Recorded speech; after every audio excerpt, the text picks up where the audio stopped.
Paul Mooney was never built for easy laughter. He didn't warm up the crowd with charm. He didn't ease into his material. He went straight for the nerves. On stage, he opened with lines that made people lean back before they leaned forward. One of his most quoted jokes still lingers. Everybody want to be black, but nobody want to be black. It confuses me. They all act black, sound black. It was more than a punchline. It was Mooney's worldview distilled, a fearless observation about America's obsession with black culture and its simultaneous rejection of black reality. That was Mooney's gift and his curse. He could take an uncomfortable truth and wrap it in humor sharp enough to cut.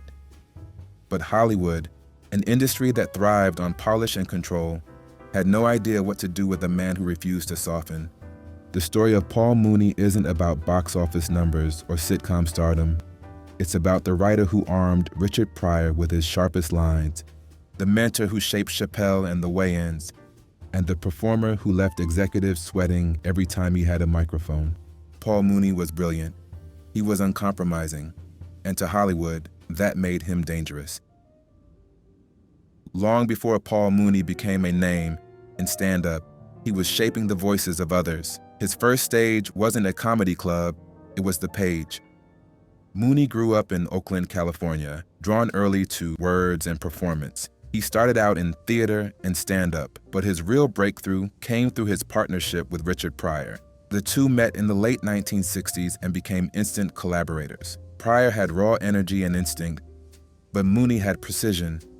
He could turn Pryor's wild improvisational style into material that was sharp, pointed, and unforgettable.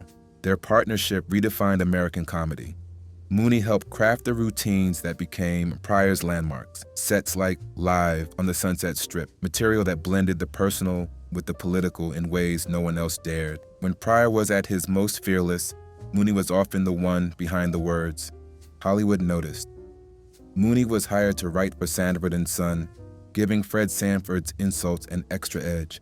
In 1975, when Pryor hosted Saturday Night Live, Mooney joined the writing staff, helping to create sketches that pushed the boundaries of what network television would allow. For a black writer in that era, his presence in those rooms was groundbreaking, yet his visibility stopped there. His work reached millions, but his name rarely did. The industry was comfortable letting his jokes filter through Pryor or Red Fox, but not letting him deliver them himself. Mooney understood the irony. He was making history, but as a ghost, visible in the laughs, invisible in the credits. And for a man as proud and uncompromising as Mooney, that wasn't enough. He didn't just want to script the truth for others. He wanted to stand on stage and say it himself. When Paul Mooney finally stepped onto the stage as a headliner, audiences got to see why executives had kept him behind the curtain. He wasn't interested in being safe. His comedy was a direct challenge, aimed at the country, at the industry, and often at the very people sitting in front of him. Mooney didn't build toward easy punchlines. He cut straight into the heart of America's contradictions: racism, police violence, white privilege. Subjects most comedians avoided for fear of losing the crowd were the core of his act. If the room went silent, he didn't retreat. He leaned in. For Mooney, discomfort was the point. That fearlessness made him a hero to black audiences who were used to seeing their reality ignored on stage. It made him a cult figure to comics who admired his refusal to bend, but to the mainstream and to Hollywood, he was unmanageable. Clubs worried about walkouts. Television producers clipped his segments before they aired.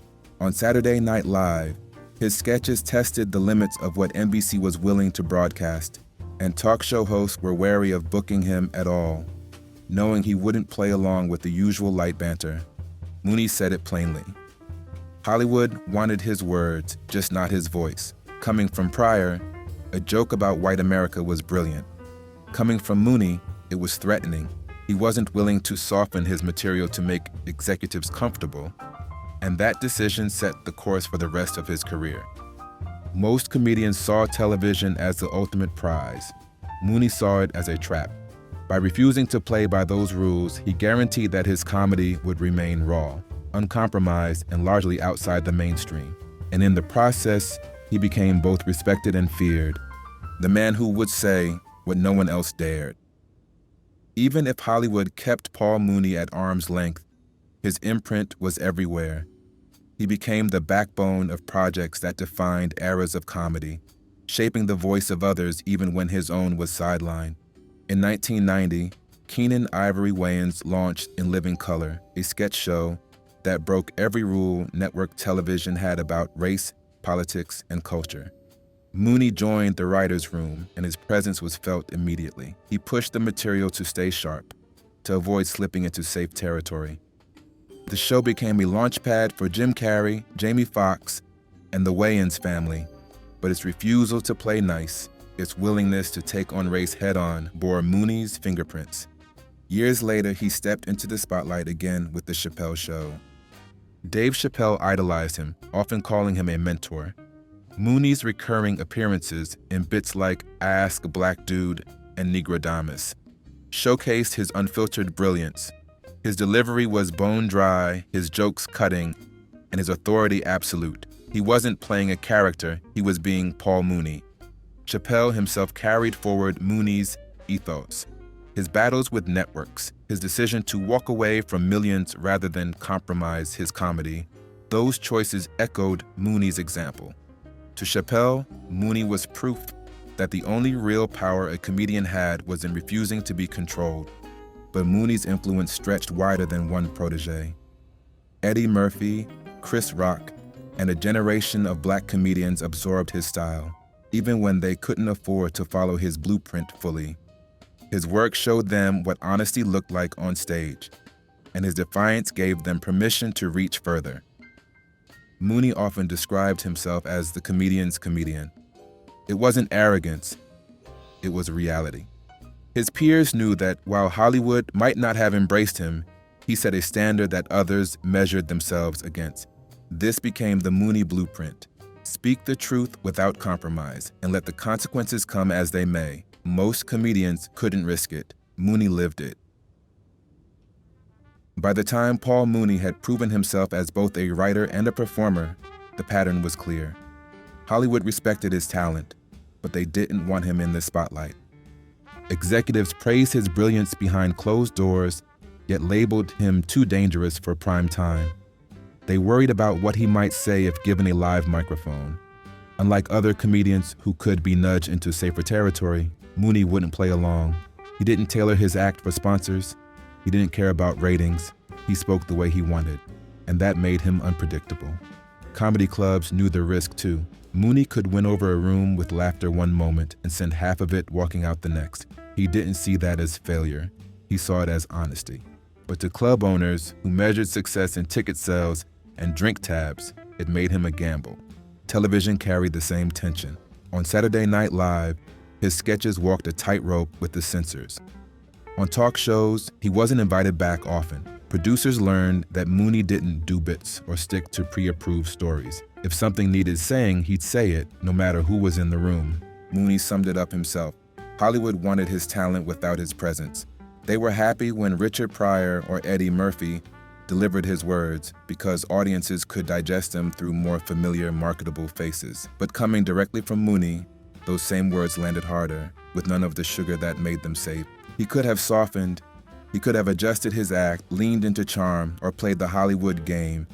But that wasn't Mooney. He believed the role of a comedian was to tell the truth, even if it meant burning bridges in the process. Hollywood's fear became part of his identity. He wore it as proof that he was doing exactly what he set out to do. And in an industry built on packaging and control, Mooney stood out as the rare figure who refused both. Paul Mooney passed away on May 19, 2021, at his home in Oakland. He was 79 years old. The news was announced by his family, and soon after, tributes poured in from across the comedy world. Mainstream obituaries described him as a trailblazer who had shaped the voice of modern stand-up without ever becoming a mainstream star. But inside comedy circles, the loss felt heavier. To those who knew the craft, Mooney wasn't just another writer or performer. He was a standard bearer. Dave Chappelle called him a mentor, someone who gave him the courage to challenge networks and audiences alike. Keenan Ivory Wayans said Mooney's fingerprints were all over In Living Color, the show that launched a generation of talent. Chris Rock, Eddie Murphy, and many others acknowledged that they had studied him, borrowed from him, or learned by watching the risks he was willing to take. The common theme was simple. Paul Mooney was the comedian's comedian. He never filled stadiums. He never hosted a network talk show. He never became a household name. But he was a conscience of stand-up, a figure who reminded everyone that comedy wasn't just about laughs, it was about truth. His body of work proved that point. Specials like Race and Analyzing White America captured him at his sharpest, unfiltered, fearless, and unwilling to let audiences off the hook. His writing shaped Richard Pryor's greatest sets and laid the foundation for television classics from Sanford and Son to Chappelle's Show. His voice, whether heard directly or echoed through others, set a tone that still resonates. Mooney's life carried contradictions. He was celebrated and sidelined, respected and feared, admired and questioned. But those contradictions were the essence of his career. He never made himself easy to categorize because that would have meant compromise. And compromise was something he refused. To Hollywood, Paul Mooney was dangerous. To comedians, he was essential. And to audiences who discovered him, he was unforgettable. Paul Mooney left the stage the way he lived on it, uncompromising, unfiltered, and unwilling to let the world look away.